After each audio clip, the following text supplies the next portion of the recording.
ఎండలో వచ్చిన చుట్టాలకి ఇంట్లో అటు ఇటు చూసి ఏం పెట్టాలని ఆలోచించకుండా సింపుల్గా 5-5 నిమిషాలు ఇలా మజ్జిగ చేసి ఇవ్వండి.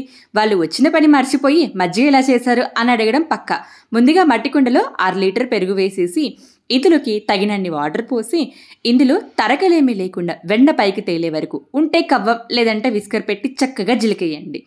ఇలా మజ్జిగను జిలికేసి పక్కనుంచుకోండి. ఇప్పుడు ఒక మిక్సీ జార్ తీసుకొని మసాలాని ప్రిపేర్ చేద్దాం. ఇందులోకి 1/2 ఇంచి అల్లం ముక్క, కొద్దిగా కొత్తిమీర, కరివేపాకు, పుదీనా, పచ్చిమిర్చి, జీలకర్ర పొడి, చాట్ మసాలా, అలాగే ఇందులోకి బ్లాక్ సాల్ట్, నార్మల్ సాల్ట్ చూసుకొని వేసుకోండి. కొద్దిగా అరబద్ద నిమ్మరసాన్ని కూడా వేసేసి కొద్దిగా వాటర్ యాడ్ చేసి మెత్తటి పేస్ట్లా గ్రైండ్ చేసుకోండి. డైరెక్ట్గా మజ్జిగలో వేయకుండా ఇలా ఫిల్టర్ సహాయంతో ఫిల్టర్ చేసుకోండి. ఇప్పుడంతా ఒకసారి బాగా మిక్స్ చేసి ఇంటికి వచ్చిన చుట్టాలకి కూల్గా సర్వ్ చేయండి. అసలే ఎండన పడొచ్చుంటారు కదా, బాడీ మొత్తం డీహైడ్రేట్ అయిపోయి ఉంటుంది. చల్లటి మజ్జిగ తాగి ప్రశాంతంగా కూర్చొని కబుర్లు చెప్పుకోండి. ఇలా ఎన్ని గ్లాసులు మజ్జిగ తాగినా కూడా చాలా చల్లగా ఉంటుంది కడుపులో. సో ఈ మజ్జిగ రెసిపీ నచ్చిన వాళ్ళు లైక్ చేసి ఫ్రెండ్స్ అండ్ ఫ్యామిలీ మెంబర్స్కి షేర్ చేయండి.